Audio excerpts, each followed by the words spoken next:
네. 정상적인 성장에 꼭 필요한 성장 호르몬의 분비가 방해를 받거나 또 여러 요인에 의해서 발육이 정지된 상태를 외소증 혹은 외소 발육증이라고 그렇게 이야기를 합니다.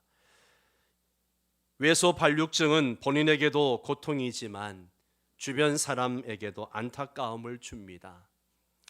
이러한 외소 발육증과 같은 비슷한 증세가 영적인 삶과 성장의 과정에서도 나타날 수 있습니다.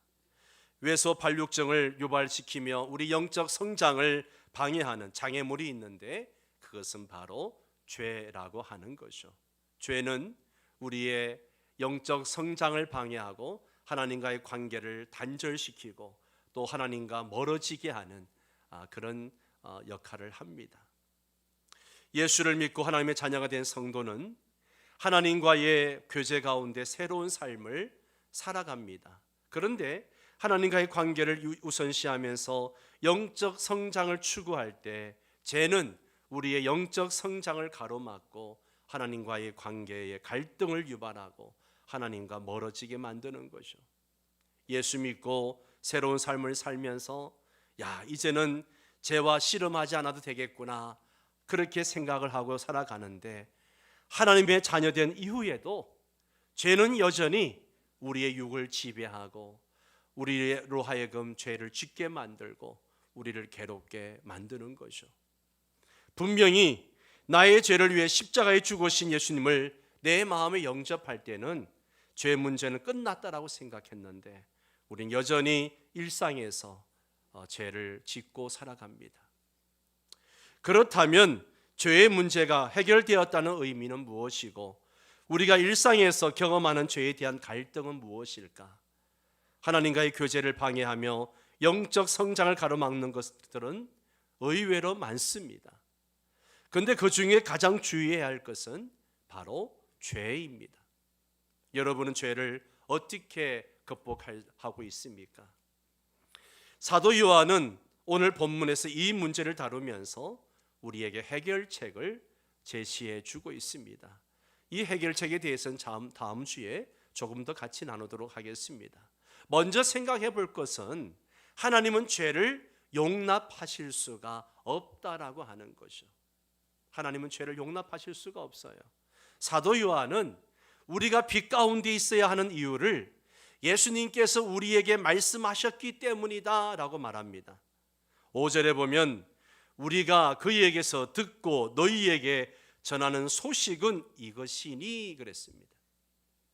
사도 요한이 예수님께 듣고 우리에게 전하는 내용이 무엇인가? 그 이유 때문에 하나님은 죄를 용납하실 수가 없다라고 하는 것이죠. 첫째는 하나님은 빛이시기 때문에 죄를 용납하실 수가 없으십니다.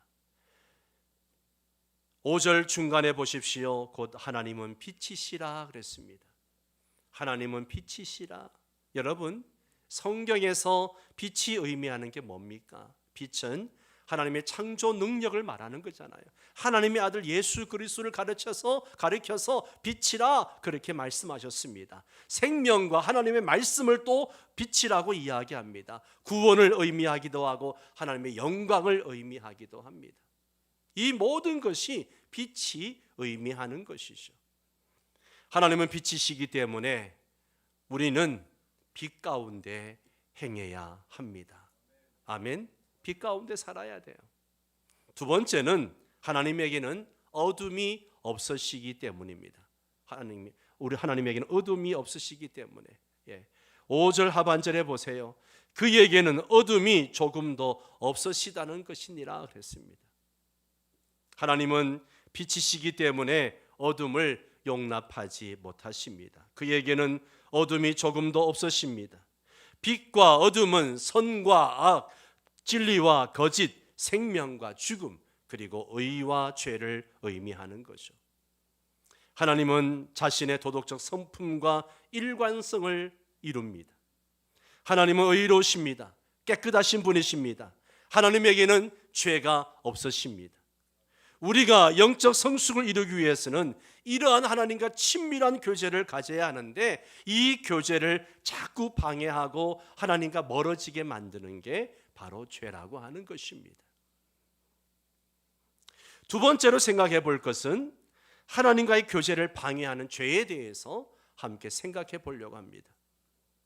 6절 말씀을 우리 한번 같이 읽을까요? 만일 우리가 하나님과 사귐이 있다 하고 어둠에 행하면 거짓말을 하고 진리를 행하지 아니함이거니와. 이사야 59장 2절도 한번 같이 읽습니다. 오직 너희 죄악이 너희와 너희 하나님 사이를 갈라놓았고 너희 죄가 그의 얼굴을 가리어서 너희에게서 듣지 않으시게 함이니라. 아멘. 자, 말씀을 띄워놓고요. 죄는 하나님과 우리 사이를 어떻게 해요? 어떻게 한다고요? 갈라놓습니다. 갈라놓습니다. 예. 하나님의 얼굴을 가려서 우리의 기도를 듣지 않으시게 합니다. 이사야 1장 15절 말씀도 보세요. 같이 읽습니다. 너희가 손을 펼 때에 내가 내 눈을 너희에게서 가리고 너희가 많이 기도할지라도 내가 듣지 아니하리니 이는 너희 손에 피가 가득함이라. 너희 손에 피가 가득함이라. 이 말은 너희 안에 죄가 가득하다는 거예요. 죄가 가득하면 하나님의 눈을 가리게 만들고 귀를 막아서 듣지 못하게 하신다는 것이죠. 사랑하는 성도 여러분, 죄는 하나님과의 교제를 방해합니다. 방해해요. 하나님과 교제를 단절시키고 하나님과 멀어지게 만드는 그런 역할을 합니다. 여러분, 죄를 지어보세요. 기도하고 싶은 마음이 생기나? 기도하고 싶지 않아요. 죄를 지으면요, 성경책 보기 싫어요. 안 보게 됩니다. 여러분, 성경이 말하는 죄가 뭘까요? 죄는요, 하나님의 의로우신 성품에 반대하는 모든 것을 죄라고 얘기합니다. 로마서 1장 28절에 보세요. 또한 그들이 마음에 누굴 두기를 싫어한다고요? 하나님 두기를 싫어하며. 마음에 하나님 두기를 싫어하는 거예요. 하나님이 싫은 거예요. 예. 죄는 하나님을 향한 인간의 고의적인 거역을 얘기하는 것이죠. 이 죄는 하나님과의 관계를 단절시킵니다. 이 죄의 심장에는요, 하나님으로부터 자꾸 멀어져서 자기 마음대로 살고자 하는 그런 욕구가 있는 거예요. 죄의 이러한 욕구는 하나님을 거역하는 행동으로 나타나는 거죠. 우리가 자녀들에게 기가 시간을 정해놓고 어릴 때, 청소년 때 10시까지 들어와라, 11시까지 들어와라, 그렇게 이야기하면 대체적으로 반항을 합니다. 그 규칙을 깨고 부모 통제에서 벗어나고 싶어 합니다. 부모가 일방적으로 자신들의 기가 시간을 정하는 것에 대해서 불만을 갖습니다. 그 규제 시간을 그 규제로 자신을 억압하고 괴롭힌다라고 생각을 하는 거죠. 부모를 포함하여 누군가로부터 간섭이나 통제를 받고 싶어 하지 않는 거죠. 자기 마음대로 하고 싶어 합니다. 여러분, 모든 인간에게는요, 이러한 마음이 있어요. 이러한 마음이 다 있습니다. 인간을 창조하시고 인간을 가장 잘 아시는 분이 우리 하나님이신데, 인간은 그 하나님에게서 자꾸만 벗어나려고 한다는 것이죠. 거기에 행복이 있다라고 착각합니다. 하나님 벗어나면 자기 마음대로 살 수 있으니까 행복할 거라고 착각합니다. 이렇듯 하나님으로부터 독립하려고 시도하는 행위가 뭐라고요? 죄입니다. 죄예요. 인간이 하나님을 배제하고 자기를 인생의 주인으로 삼고 살면 하나님의 선하신 뜻에서 벗어나게 됩니다.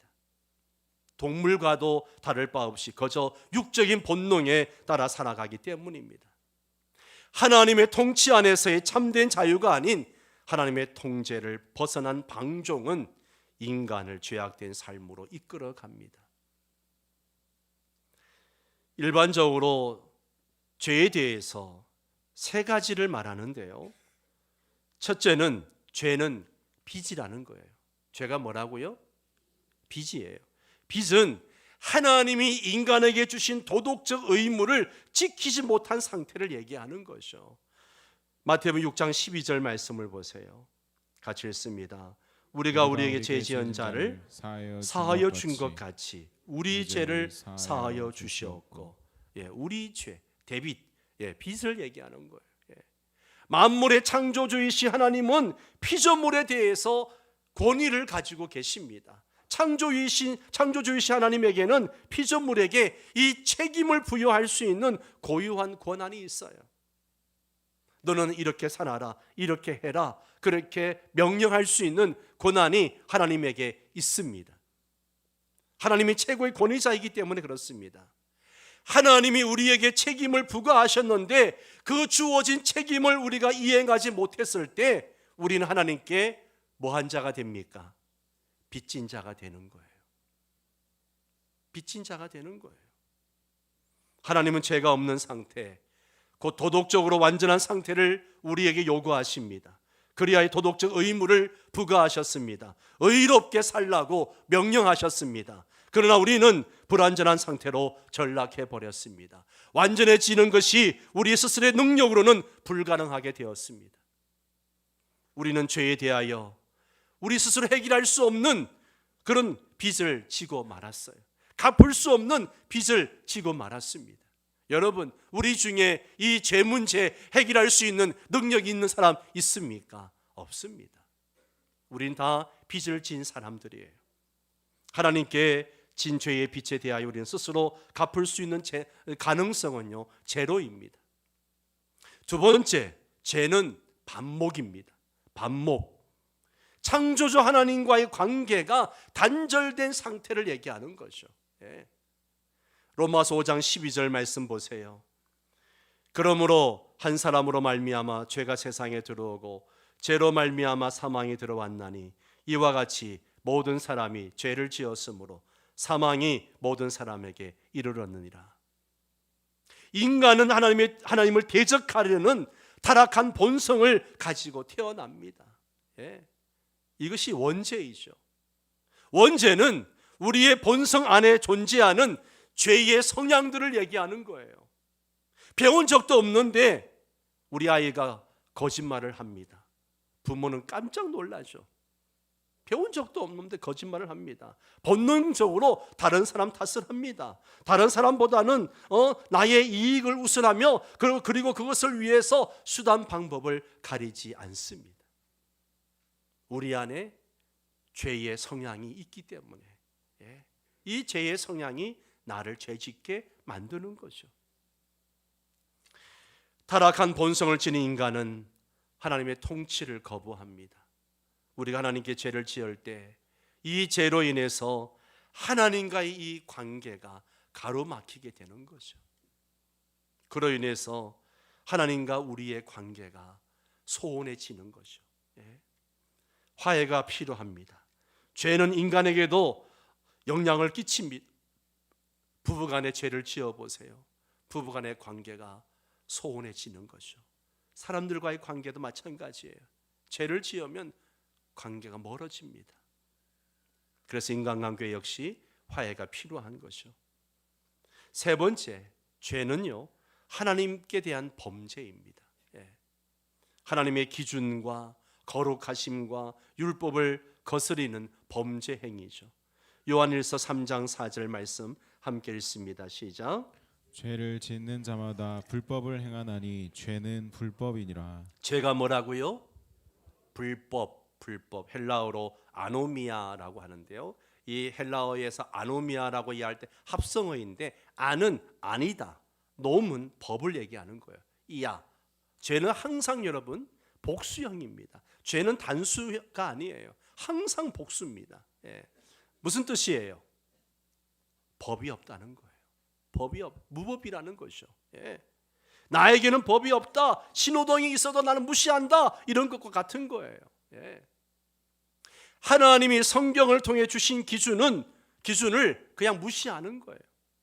하나님의 말씀을 무시하는 거예요. 우리의 말이나 행동, 생각이나 계획, 그 무엇이든지 하나님의 기준에 미치지 못하는 거, 이게 뭐라고요? 죄입니다. 이게 죄예요. 예. 그리고 또 성경은 죄를 뭐라고 얘기하는가 하면 이 죄를 표적에서 빗나가는 것을 죄라고 이야기합니다. 여러분, 화살을 쏘았는데 관역에서 벗어난 것을 생각해 보세요. 예. 죄는 우리로 하여금 삶의 모든 목적과 방향에서 벗어나게 합니다. 하나님이 우리의 기대하시는 목표와 방향에서 벗어나게 하는 거죠. 자기를 법으로 하는 사람 혹은 하나님을 무시하며 자기 중심적으로 사는 사람을 우린 죄인이라고 합니다. 고의적인 범죄를 말하죠. 그들은 거짓말, 도둑질, 사기, 불륜, 살인 등을 계획합니다. 모두가 하나님이 원하시고 계획하신 것과는 정반대의 일을 하는 것이죠. 둘째, 죄는 성도의 생활 방식과 모순을 이루는 게 죄입니다. 성도의 생활 방식과 모순을 이루는 거예요. 하나님과 우리의 관계는 영원합니다. 하나님과 우리의 교제는 그렇기 때문에 계속해서 지속되어져야 합니다. 하지만 죄가 하나님과 이러한 교제를 자꾸 방해합니다. 죄는 우리를 어두운 가운데 행하게 하는데 이것은 빛 가운데 행하는 것과 대조를 이루는 일이죠. 6절 중간 말씀 보세요.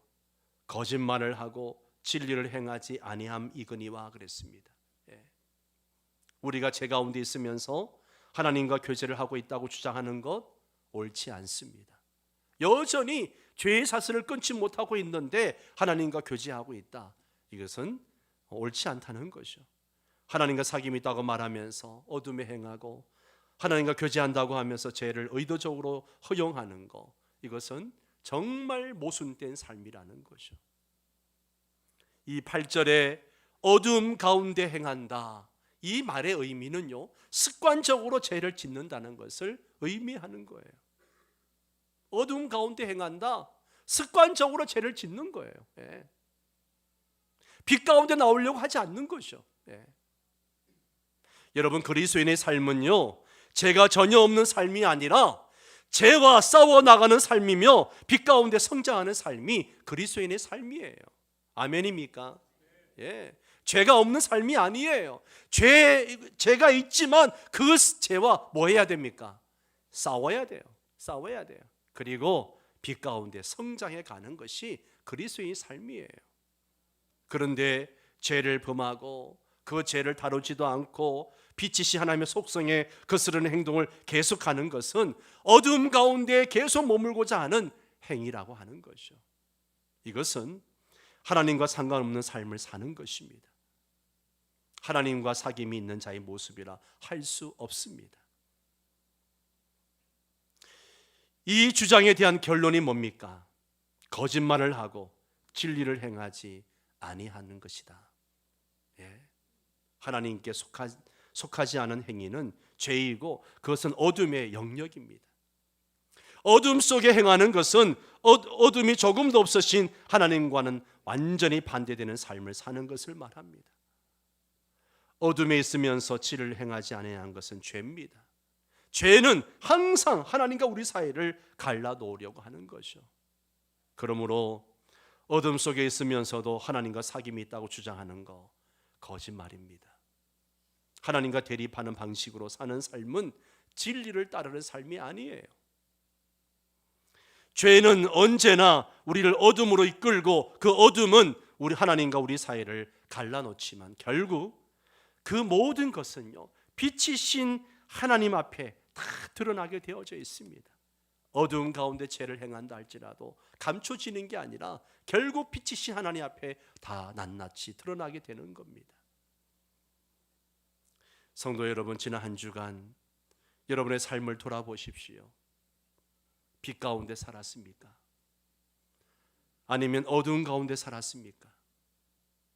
입으로는 예수를 믿는다고 하면서 어두운 가운데 살았다면 여러분, 하나님과 사귐이 없는 사람입니다. 어두운 가운데, 죄 가운데 살면서도 난 하나님과 사귐이 있다 말하는 거, 이건 모순입니다. 어둠은 하나님과 우리 사이를 갈라놓습니다. 하나님과 멀어지게 합니다. 우리가 빛의 자녀라면 빛 가운데 살아야 합니다. 빛 가운데 살면 내 삶에 어둠의 그림자가 물러가는 줄 믿습니다. 마지막으로 죄의 세력은요, 여전히 역사하고 있다는 사실이에요. 죄의 세력은 우리를 유혹하며 우리의 영적 성장을 계속 방해합니다. 언제까지요? 주님 앞에 갈 때까지 계속 방해합니다. 우리가 육신을 입고 사는 한 죄는 우리를 끊임없이 괴롭힙니다. 죄는 그리스도인의 삶을 더럽히고 하나님과의 교제를 방해하고 신앙 성장을 저해합니다.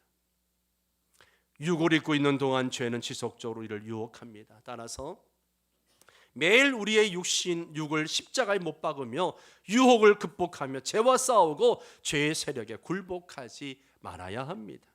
우리는 이 육을 벗을 때만 죄의 세력, 죄의 존재로부터 완전히 자유로워질 수 있는 것입니다. 갈라디아서 5장 17절 같이 읽습니다. 육체의 소욕은 성령을 거스리고 성령의 소욕은 육체를 거스르나니. 육체의 소욕을 따라가면 우리는 성령을 거스리고 죄를 지을 수밖에 없어요. 그러나 성령을 따라 살면 육체의 소욕을 이겨나갈 수 있다라고 성경은 말씀하고 있습니다. 히브리서 3장 13절 같이 읽습니다. 오늘이라 오직 오늘이라 일컫는 동안에 매일 피차 권면하여 너희 중에 누구든지 죄의 유혹으로 완고하게 되지 않도록 해라. 죄의 유혹으로 완고하게 되지 않도록 해라. 마틴 루터는 이렇게 이야기했습니다.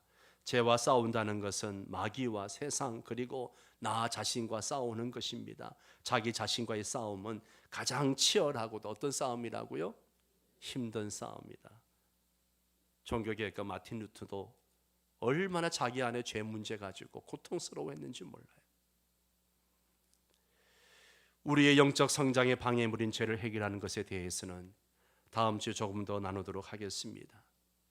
지중해 해변에 살던 들올리 한떼가 추운 지역으로 이동하려고 날아가다가 어느 한 마을 위를 지나가게 되었습니다. 그런데 그중 한 마리가 아래를 내려다보니까 아름다운 집들의 집오리들이 옹기종기 모여가지고 평화롭게 모이를 먹는 모습이 보였습니다.